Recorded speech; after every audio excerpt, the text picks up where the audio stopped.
교재 81페이지 제가 읽겠습니다. 이 땅 위에서 온갖 종류의 쾌락을 다 추구해 본 전도자의 고백이 이어집니다. 지적 허영, 부귀 추구, 육체적 즐거움, 풍류 등 세상이 제공할 수 있는 모든 즐거움을 다 추구해 보았으나 그 결국은 회환과 환멸만 남았다는 것입니다. 하나같이 헛되이 바람을 잡는 것이며 해 아래서 무익한 것이었다고 고백합니다. 무엇보다 죽음이라는 인간 실존의 절대적 한계 상황 앞에서 전도자의 허무주의는 극에 달합니다. 죽음으로 이 땅에서의 모든 것이 끝나버린다면 도대체 이 짧은 인생의 의미는 무엇이고 굳이 선악을 가리며 힘겹게 살아갈 필요가 무엇이냐고 반문합니다. 결국 시선을 하나님께로 돌립니다. 극단적인 허무주의 이후에 하나님만이 이 문제를 해결할 수 있음을 강조합니다. 전도서는 신구약 66권 말씀 중에서도 가장 성숙한 사람들을 위한 책입니다. 제가 주일날 오후에 말씀드렸지만 이스라엘 백성들은 40 이하의 젊은이들에게는 이 책을 읽지 말라고 할 정도로 인생을 어느 정도 살아서 인생의 의미가 무엇인지 깨달은 자들에게 깊은 인생의 교훈을 주는 말씀입니다. 전도서의 주제가 여러 개가 있습니다. 오늘 본문 말씀에도 보면 첫 번째 교훈은 인생은 헛된 것이다 하는 겁니다. 전도서 전체의 주제면서 2장의 주제이기도 합니다. 인생은 헛된 것이다.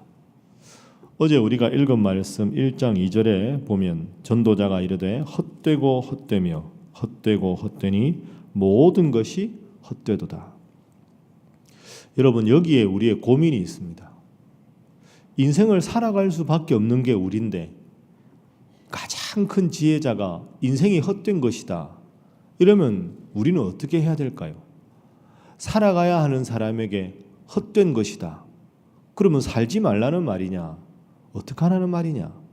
그럼 도대체 왜 솔로몬은 인생이 헛된 것이라고 말할까요? 여러 가지 이유가 있지만 오늘 아주 구체적인 예를 솔로몬이 듭니다. 2장 4절부터 보시죠. 솔로몬이 말합니다. 나는 나의 사업을 크게 했다. 그래서 집을 짓고 포도원을 일구고 5절에 동산과 과원을 여러 개 만들고 과목을 심고 수목을 기르는 삼림에 물을 주기 위해 못을 파고 노비를 사고 그리고 종들을 많이 두고 그래서 예루살렘 어떤 사람보다 소와 양떼 소유를 더 많이 가졌고 은금과 보배와 보배를 계속 많게 하고 처와 첩들을 많이 두어서 9절 예루살렘에 있던 모든 사람들보다 더 큰 부자가 되었다. 10절 내 눈이 원하는 것은 다 가졌고 마음이 즐거워하는 걸 내가 다 가졌다. 그러니까 이 4절부터 10절 말씀은 사람이 태어나서 누리고 싶은 모든 것을 한번 다 누려보았다는 겁니다. 솔로몬이 이렇게 살았지요. 그런데 헛되다. 자, 11절 말씀 한번 보십시오. 10절 함께 읽어보죠. 시작. 무엇이든지 내 눈이 원하는 것을 내가 금하지 아니하며 무엇이든지 내 마음이 즐거워하는 것을 내가 막지 아니하였으니 이는 나의 모든 수고를 내 마음이 기뻐하였음이라. 이것이 나의 모든 수고로 말미암아 얻은 몫이로다. 아멘. 이렇게 모든 걸 다 가졌으면 헛되지 않을 것 같습니다. 그런데 왜 솔로몬은 헛되다고 할까요? 전도서 전체 맥락에서 보면 간단합니다. 이렇게 많은 걸 가졌다고 해서 영원히 누리는 게 아닙니다. 죽으면 끝나는 거죠.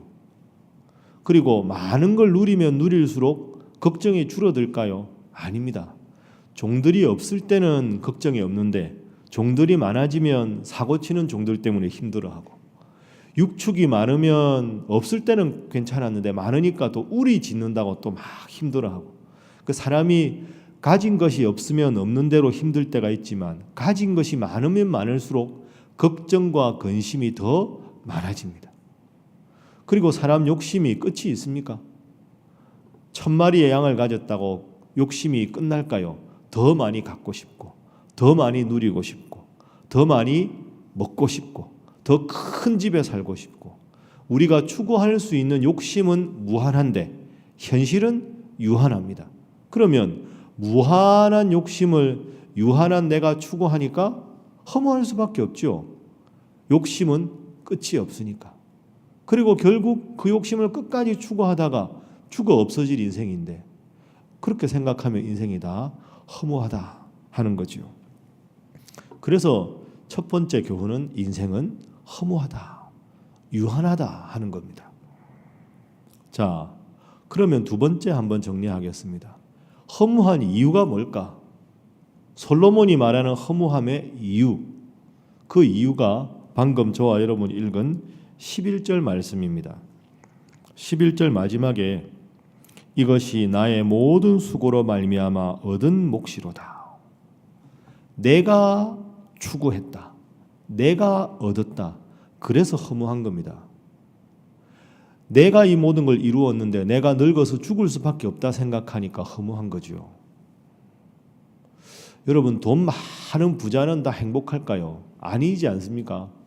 우리야 좀 없어서 아쉬울 때가 있지만 제 생각에는 먹고 살 만큼 있는 게 제일 행복한 것 같습니다. 돈 많은 재벌들 이렇게 봐도 어느 날 갑자기 검찰에 끌려가고 이런 것 보면 많든지 적든지 하나님 주신 거라고 생각하는 게 맞는 거죠.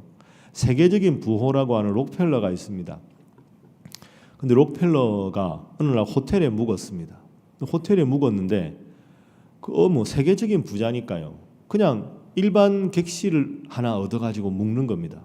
호텔 지배인이 궁금해서 물었습니다. 아니, 록펠러 선생님, 당신은 미국에서 가장 부자고 세계적인 부자인데 이 호텔의 제일 높은 층에 어마어마하게 좋은 방이 있는데 그 방에 쓰셔도 되는데 왜 이 허름한 객실에 묵으십니까? 실례지만 록펠러시 당신 아들이 오면 최고급 스위트룸에 묵으시는데 왜 아버지는 돈이 많은데 여기서 묵으십니까? 그 록펠러가 웃으면서 이렇게 말합니다. 내 아들이 스위트룸에 묵는 건 당연합니다. 왜? 아버지가 재벌이니까. 그런데 나는 아버지가 재벌이 아니니까 일반 객실에 묵는 게 당연합니다. 그 말 들어보면 맞지요? 근데 제가 그 이야기를 들으면서 그건 아니라고 생각합니다. 그 아들 망가지지 않겠습니까? 어린 나이에 최고급 그 스위트룸에서 자면 객실에 자는 날 얼마나 짜증이 날까요? 호텔 일반 객실도 얼마나 감사한데. 여러분 잘 생각해 보십시오. 많이 누린다고 감사하는 게 아닙니다. 많이 누린다고 즐거워하는 게 아닙니다. 적은 것을 가졌든 많은 것을 가졌든 가진 것에 감사할 수 있는 사람이 그 사람이 부자입니다. 가진 것이 부자임을 결정하는 게 아니라 얼마나 만족하느냐가 내가 부자인가 아닌가를 결정하는 거죠. 오늘 새벽에 여러분 새벽기도 나오셨습니다. 정말 여러분 훌륭한 분들입니다. 24시간은 누구에게나 주어진 똑같은 시간인데 눈 뜨자마자 첫 시간을 하나님께 드린다. 하나님 얼마나 여러분을 기뻐하시겠습니까? 값지게 시간을 쓰셨습니다. 날마다 이 모든 건 내가 한 것이다. 내 것이다. 그렇게 생각하지 마시고 하나님 주신 것이 많든지 적든지 하나님 앞에 감사하고 하나님께서 이 모든 것을 주셨다 고백하는 여러분 모두가 될 수 있기를 바랍니다. 자, 이제 마지막 정리를 하겠습니다. 첫 번째는 인생은 허무한 것이다. 두 번째, 허무한 이유는 내가 다 했는데 나는 결국 죽어 없어질 존재이기 때문이다. 그럼 세 번째 제일 중요한 문제가 남았습니다. 어떻게 허무함을 극복할 수 있을까? 살아갈 수밖에 없는 인생에서 어떻게 허무함을 극복하고 기쁘고 감사하며 살아갈 수 있을까? 그 비결을 솔로몬이 오늘 밝혀줍니다. 자, 마지막 24절부터 26절까지 한번 보시죠. 24절 함께 한번 읽어봅니다. 시작. 사람이 먹고 마시며 수고하는 것보다 그의 마음을 더 기쁘게 하는 것은 없나니 내가 이것도 본즉 하나님의 손에서 나오는 것이로다. 아멘. 사람이 먹고 마시고 수고하는 것보다 마음에 기쁜 게 없다. 열심히 일하고 집에 가서 쉬고 식사하고 누워서 편안하게 잠자는 것, 그 인생의 큰 기쁨 아닙니까? 그런데 여러분 이렇게 단순하나 생각하실 텐데 그게 아닙니다. 잘 한번 비교를 해보십시오. 자, 아까 4절부터 10절까지 읽었습니다. 그죠? 4절부터 10절까지는 온갖 것을 다 누린 예입니다. 그런데 10절에 아까 마지막에 어떻게 되어 있습니까? 이것이 누구의 수고입니까? 나의 모든 수고로 말미암았다. 이 고백이 문제입니다. 하나님이 수양의 숫자를 늘려주시고 하나님이 큰 집을 주시고 하나님이 많은 것을 주셨는데 허무한 이유는 내가 한 것이다 이렇게 말하기 때문에 허무한 겁니다. 그런데 24절 보십시오. 사람이 먹고 마시며 수고하는 것보다 마음을 기쁘게 하는 것이 없는데 그것이 누구의 손에서? 하나님의 손에서. 하나님 오늘도 일용할 양식을 주셔서 감사합니다. 하나님 오늘도 누울 수 있는 집을 주셔서 감사합니다. 하나님 사랑하는 우리 가족들을 주셔서 감사합니다. 이 두 가지가 전도서의 결정적인 차이입니다.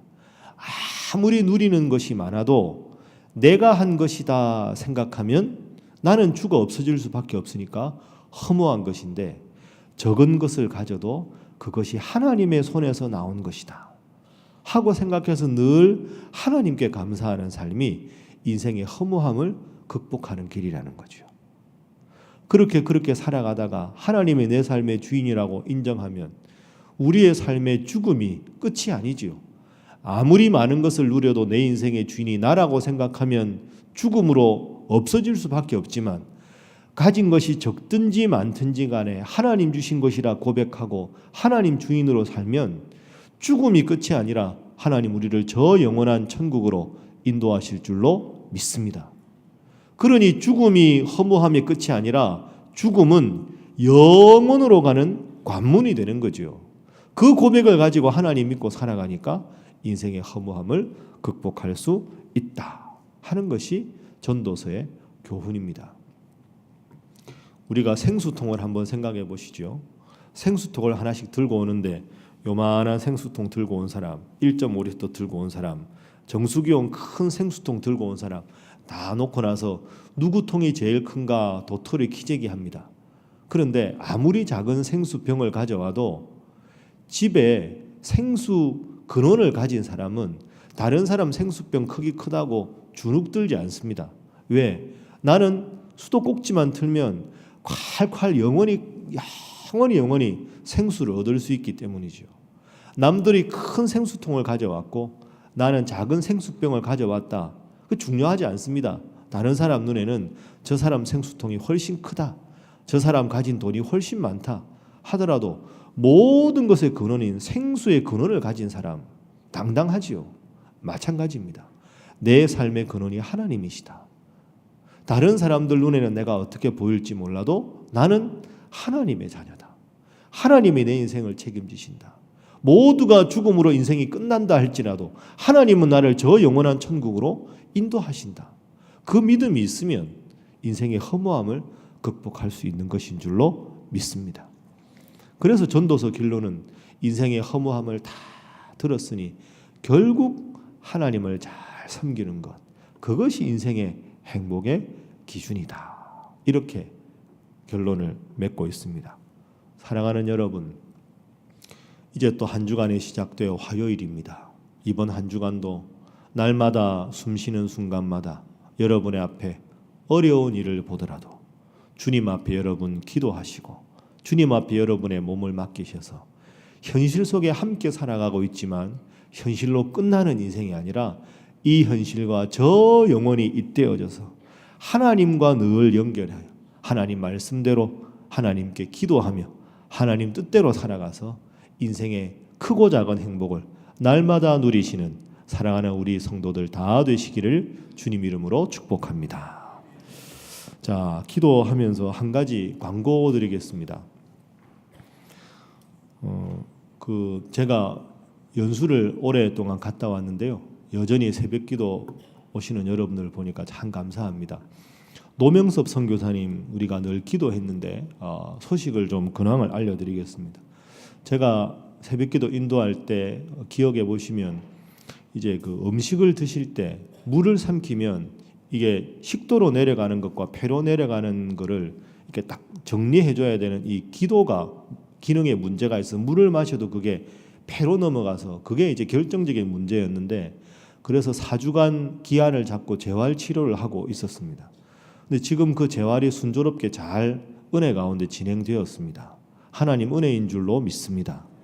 그래서 이제 물도 드시고, 그래서 재활은 가장 기본적인 물을 삼키는 것에부터 1단계부터 4단계까지가 되면 퇴원인데 지금 3단계 정도까지 올라갔습니다. 그러니까 이제 이 기능이, 기도의 기능이 어느 정도 회복이 됐고, 엊그제 이제 그 위하고 췌장을 연결한 스텐트를 다 제거했습니다. 그러니까 스텐트를 제거하고 이 기능이 정상적으로 되면 회복이 되는 거죠. 그래서 여러분 기도 많이 해주셔서 강미애 선교사님이 감사하다고 연락이 왔습니다. 그런데 지금부터 더 열심히 기도하셔야 될 게 있습니다. 그 선망 증상이라고 제가 말씀드렸는데, 선망 증상은 치매하고는 좀 다른데요. 이게 쉽게 말하면 헛것이 보이는 겁니다. 병실에 너무 폐쇄적인 공간에 오래 있다 보면 자기 머리 위에서 이렇게 불이 떨어지는 것 같고 다른 사람 눈에 안 보이는 헛것이 보이는 거죠. 그 증상이 지금 안 없어집니다. 너무 오래 병원에 입원해 계셔서. 그 선망 증상이 함께 오면 기억 상실이 옵니다. 자꾸 헛것이 보이니까 자기가 기억하는 것과 이 가상세계가 자꾸 헷갈리는 거죠. 그래서 지금 스텐트도 제거가 잘 됐고 재활도 3단계까지 됐는데 이 선망 증상하고 기억 상실증이 함께 와서 이걸 위해 여러분들 간절하게 기도해 주십시오. 그래서 이제 앞으로 퇴원하시고 이 증세가 다 회복이 되어야 조금씩 회복될 테니까 하나님, 우리 노명섭 선교사님 남은 재활 과정이 순조롭게 진행되게 하시고 선망 증상이 사라지게 하시고 잃어버린 기억이 온전히 회복되게 하여 주옵소서. 그렇게 간절하게 기도하셔서 지금까지 치료 과정이 다 하나님의 은혜요, 하나님의 기적인데 여러분 더 열심히 기도하셔서 이 자리에 서서 우리 노명섭 선교사님께서 간증하는 그날을 우리가 기대하면서 더 열심히 기도하시는 여러분 모두가 되어주시기를 부탁합니다.